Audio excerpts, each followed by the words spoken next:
Hey hello everyone, welcome back to my YouTube channel. और आज हम डिस्कस करेंगे सेंट्रल ब्यूरो ऑफ इन्वेस्टिगेशन यानी सीबीआई के बारे में। और ये हमारी जुलाई 2024 विजनाइज मंथली मैगजीन का पार्ट 3 है। ठीक। बाकी के अगर 2 वीडियो अभी तक आपने नहीं देखे हैं और जो शॉर्ट्स अपलोड किए हमने इस चैनल पे करंट अफेयर्स से रिलेटेड, वो भी अगर आपने नहीं देखे हैं तो प्लीज़ जाके वो देखें। और पसंद आए तो लाइक करें और चैनल को सब्सक्राइब करना ना भूलें।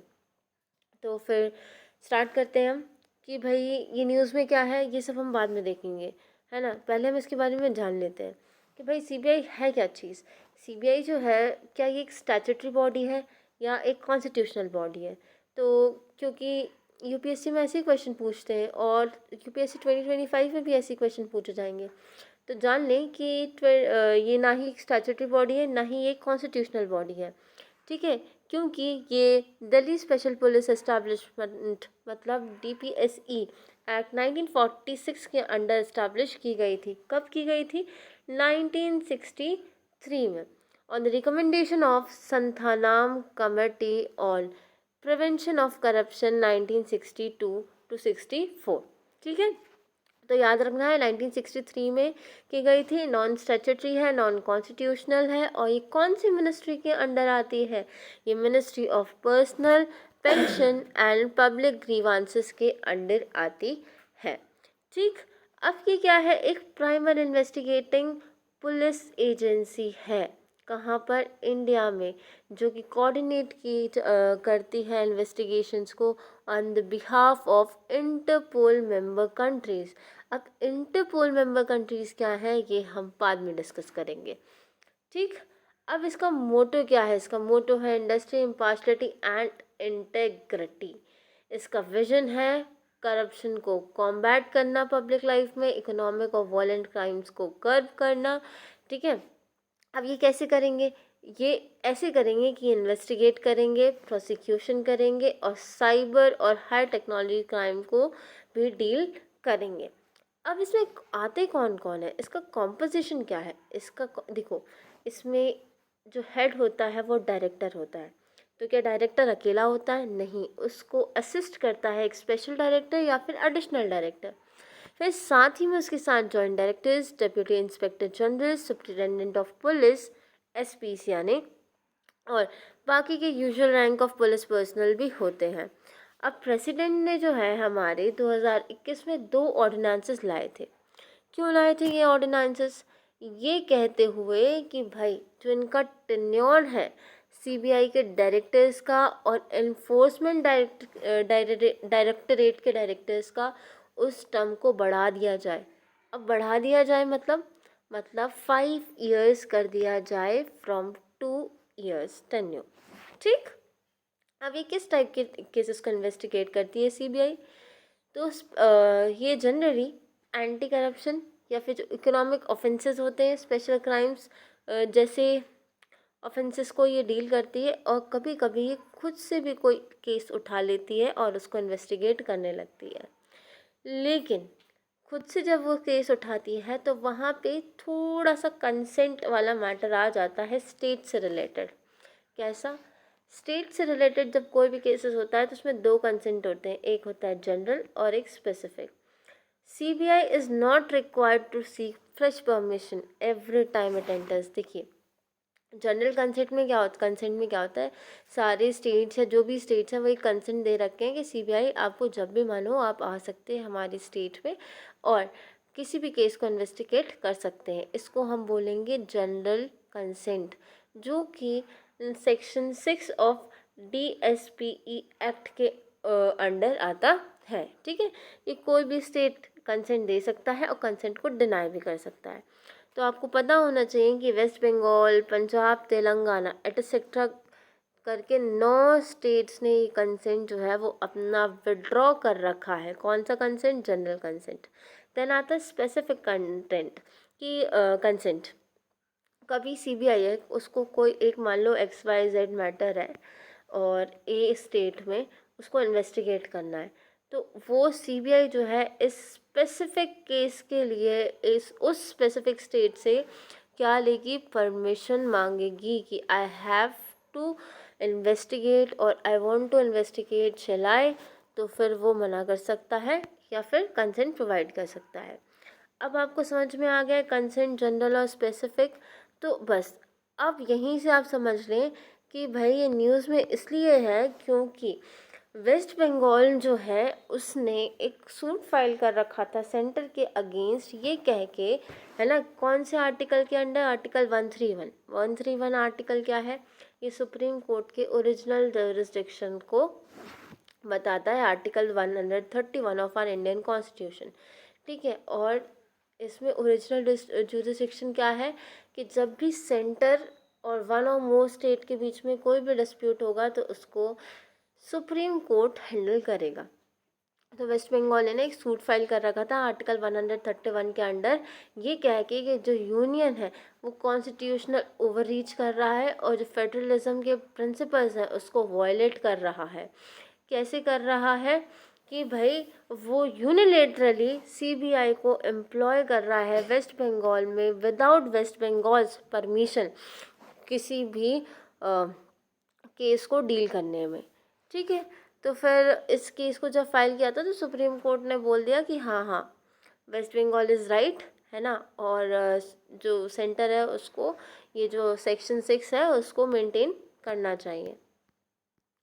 देन अब ये जुडिशियल प्रोनाउंसमेंट है कुछ, ये हम बाद में देखेंगे, पहले हम देख लेते हैं कि सीबीआई के बारे में हमने जान लिया, एक बार रिवाइज कर लेते हैं हम सीबीआई के बारे में, है ना, कि ना ही वो एक कॉन्स्टिट्यूशनल बॉडी है ना ही स्टैट्यूटरी बॉडी है, ये ministry of personal pension and public grievance के अंडर आती है। 1963 में संथानाम कमेटी के अंडर रिकमेंडेशन के अंडर इसको बनाया गया था, है ना, और प्रिवेंशन ऑफ करप्शन के लिए ये संथानाम कमेटी बैठाई गई थी। ठीक है, इतना ही है प्रीलिम्स के लिए अभी जानने के लिए। फिर हम देखेंगे कि भाई अब मेंस के लिए कि कंसर्न्स क्या है, सीबीआई से एसोसिएटेड कंसर्न्स क्या है, दिक्कतें क्या हैं भाई।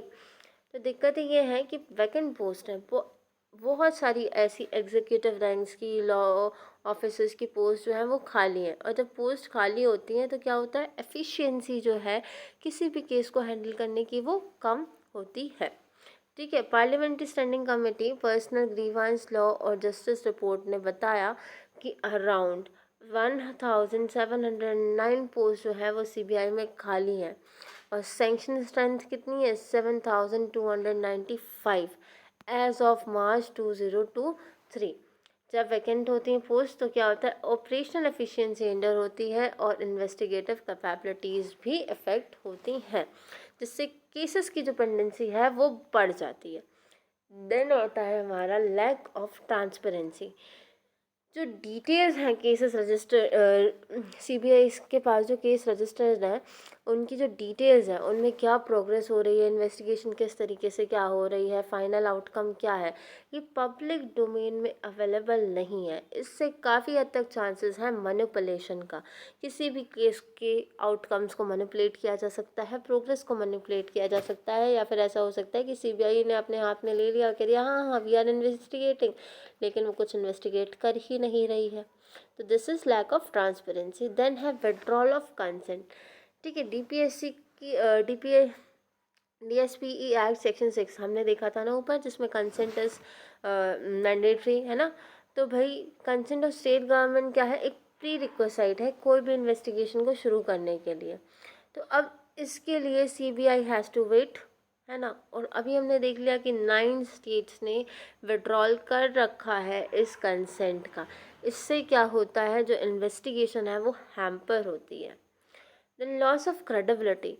ठीक है, सीबीआई को हमेशा क्रिटिसाइज़ किया जाता है उसके मिसमैनेजमेंट के लिए। किसके मिसमैनेजमेंट, केसेस, बहुत सारे केसेस को उसने मिसमैनेज कर रखा है। ठीक है, और जिसमें ज़्यादातर क्या होता है, जब भी कोई भी प्रोमिनेंट पॉलिटिशियंस जो हैं वो इन्वॉल्व होते हैं, है ना, कोई भी और फिर हमने ऐसा देखा था वो स्कैंडल्स, हवाला स्कैंडल, इनको ना सीबीआई ने बिल्कुल हल्के में ले रखा था, पॉलिटिशियंस इन्वॉल्व थे।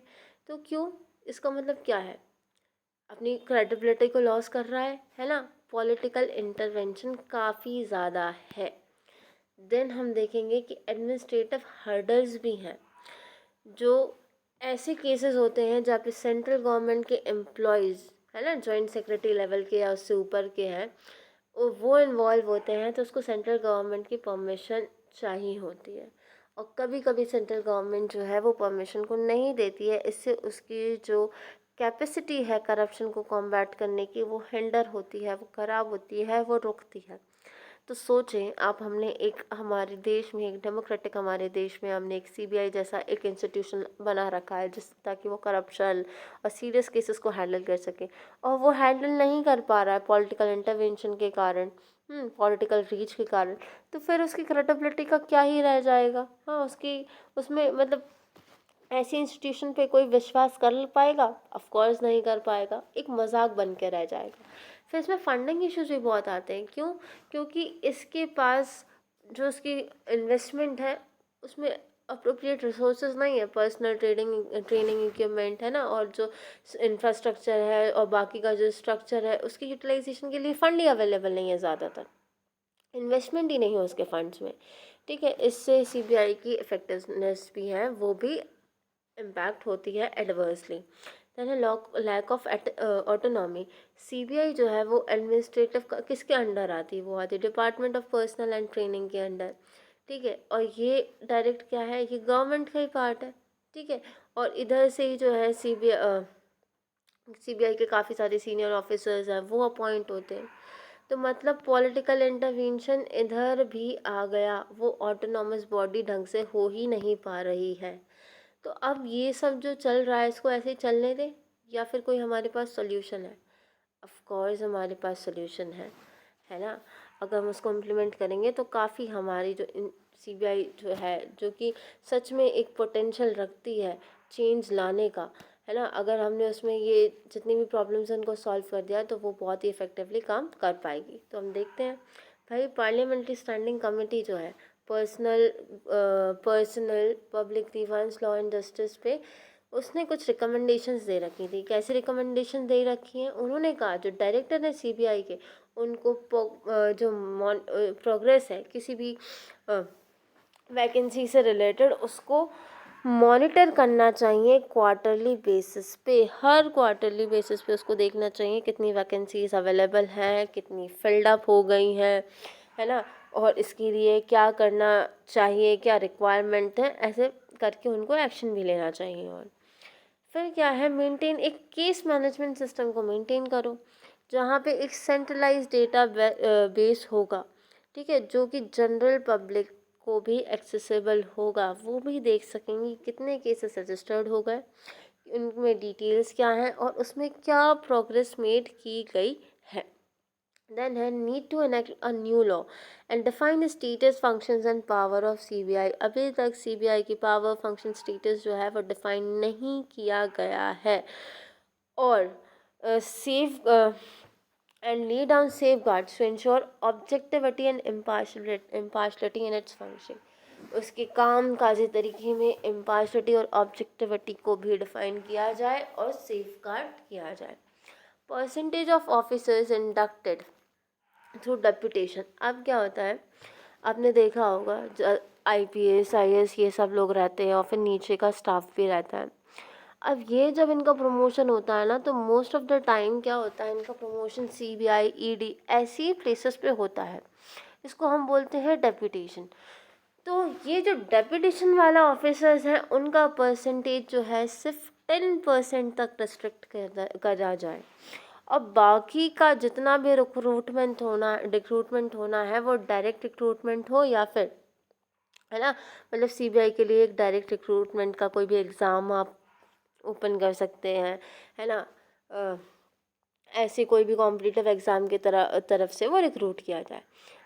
फिर है पब्लिश केस स्टैटिस्टिक्स और annual reports on its website. जो सीबीआई की वेबसाइट है वहाँ पे केस के स्टैटिस्टिक्स लॉन्च किए जाए और एनुअल रिपोर्ट्स जो हैं सीबीआई की वो भी पब्लिश की जाए। फिर है कि जो स्टेट का कंसेंट वाला क्लॉज है उसको रिमूव किया जाए सिर्फ ऐसे केसेस में जहाँ पे नेशन की सिक्योरिटी और इंटीग्रिटी की बात आती है। हर कहीं पे उसको ऐसा नहीं कि हटा दिया है, जैसे अभी हमने देखा था ना कि सेंटर ने कैसे over reach, constitutional over reach का इस्तेमाल किया और वेस्ट बंगाल में बिना वेस्ट बंगाल की कंसेंट के बाद भी वहाँ पे ट्राई किया सीबीआई को भेजने का, है ना। तो ऐसा नहीं करना चाहिए जब तक नेशन के इंटीग्रिटी और सिक्योरिटी की बात ना हो। अब हम देखिए हमारे आंसर को हमें अच्छा बनाना है, ऑथेंटिक बनाना है, तो हमें जुडिशियल प्रोनाउंसमेंट को भी कोट करना होगा। तो हम वहाँ पर लिखेंगे common cause versus union of India 2019, जहाँ पे एससी ने बात की थी कि सेंट्रल गवर्नमेंट को है ना सीबीआई डायरेक्टर को कैसे अपॉइंट करना चाहिए, रिकमेंडेशन पे अपॉइंट करना चाहिए। किसकी रिकमेंडेशन पे? एक कमेटी की रिकमेंडेशन पे, जहाँ पे प्राइम मिनिस्टर चेयरपर्सन की तरह बैठे हों, लीडर ऑफ अपोजिशन हो, ठीक है, रिकॉग्नाइज सच इन लोकसभा, और जहाँ पे अगर ऐसा लीडर ऑफ अपोजिशन नहीं हो तो leader of single largest opposition party उस हाउस में, उसको उठा लो कि भाई आ जाओ कमेटी में बैठ जाओ। फिर चीफ जस्टिस ऑफ इंडिया, अगर चीफ जस्टिस ऑफ इंडिया नहीं है तो कोई भी ऐसा सुप्रीम कोर्ट का जज जिसको चीफ जस्टिस जो है वो नॉमिनेट कर दें। ऐसे करके एक कमेटी बनाओ, फिर वो कमेटी जो है वो सीबीआई के डायरेक्टर को अपॉइंट करे। तो इससे क्या होगा, पॉलिटिकल जब ये डाइवर्सिटी हो जाएगी ना, तो एक पॉलिटिकल पार्टी का जो पलड़ा है वो भारी नहीं रहेगा, गवर्नमेंट का जो इंटरवेंशन है वो थोड़ा लिमिटेड हो जाएगा, समझे। कोई भी पॉलिटिकल पार्टी पावर में। देन है CBI versus doctor R R Kishori 2023 case. यहाँ पे एससी ने डिक्लेयर किया था 2014 जजमेंट में Subramanian Swamy versus director CBI and another case में, विच डिक्लेयर्ड कि सेक्शन 6A जो है डीपीएससी का, हमने देखा था ना सेक्शन 6A, जहाँ पे कंसेंट वाली बात की गई थी स्टेट की, है ना, उसको अनकॉन्स्टिट्यूशनल बोल दिया था, ठीक है। CBI versus doctor R R Kishore में, है ना, कि अब वो इफेक्ट में नहीं रहेगा। Then CBI versus Sanjiv Chaturvedi 2024 में, जहाँ पे दिल्ली हाई कोर्ट ने सेक्शन 24 जो है, जो परमिट करता है disclosure of information regarding allegation of human right violation and corruption and exemption provided to schedule organization does not totally exempt CBI from purview of RTI Act. Then है विनीत नारायण, देखो we have to write our answer in around 150 और 250 words, हम इतना सारा नहीं लिख सकते हैं। तो जब भी क्वेश्चन का मेन चीज़ पूछी है सीबीआई के बारे में तो कंसर्न्स लिख दो, वे फॉरवर्ड लिख दो, सीबीआई के बारे में लिख दो, इतने में ही आपका 150 वर्ड हो जाएगा। और एक दो केसेस आप कोट कर दो ताकि एग्जामिनर को लगे कि हाँ the person has studied well, ठीक है। तो इतना आपको लिखने का टाइम ही नहीं मिलेगा कि दिल्ली हाई कोर्ट ने ये कहा था, सेक्शन 2 को परमिट कर दिया था, 24 को अलाउ कर दिया था, या फिर यहाँ पे सीबीआई में उन्होंने सेक्शन 6A को अब बंद कर दिया था। ये सब नहीं लिखना, है ना। अगर इतना टाइम नहीं होगा बस कोट कर दो, और थोड़ा सा टाइम हो तो यहाँ पे बता दें कि रिकमेंडेशन की थी, कमेटी की बात की थी, यहाँ पे सेक्शन 6A की बात हुई थी, यहाँ पे सेक्शन 24 की, और Vineet Narayan versus union of India 1997 में, जिसको हम जैन हवाला केस भी कहते हैं, वहाँ पे सुप्रीम कोर्ट ने स्ट्रक डाउन किया था 1969 के सिंगल डायरेक्टर, है ना, ऑफ यूनियन गवर्नमेंट का कंसोलिडेटेड। इसमें क्या हो रहा था, देखो पहले सेंट्रल गवर्नमेंट ने, यूनियन गवर्नमेंट ने एक सिंगल डायरेक्टिव जो है वो पब्लिश कर रखा था, जिसको सीबीआई हैज़ टू फॉलो। तो उस चीज़ को क्या किया था, सुप्रीम कोर्ट ने स्ट्रक डाउन कर दिया था, ठीक है। तो वो किस कॉन्टेक्स्ट में किया था कि अगर कोई भी मोडालिटीज़ है या फिर इनिशिएट कर रहे हैं रजिस्टरिंग केस जिसमें मिनिस्टर्स वगैरह इंक्लूड हैं, तो उससे रिलेटेड था, ठीक। आई होप आपको समझ में आया होगा कि क्या हमारे प्रीलिम्स के तरफ से इम्पॉर्टेंट है और क्या हमारे मेंस की तरफ से इम्पॉर्टेंट है। अगर क्वेश्चन आएगा तो how we have to tackle it, और कितना कितना हम लिख पाएंगे। आई होप आपने साथ ही में सुनते सुनते नोट्स भी बना लिए होंगे और चैनल और वीडियो को पूरा देखा होगा। और अगर ये वीडियो अच्छी लगी है तो आप बाकी की पुरानी जो पार्ट 1, पार्ट 2 और जून मैगजीन्स आप वो भी कंप्लीट कर सकते हैं इस चैनल के थ्रू, है ना। और वीडियो को लाइक भी करें और चैनल को सब्सक्राइब भी करें। This was all for this video. Will meet you in the next one soon. Thank you.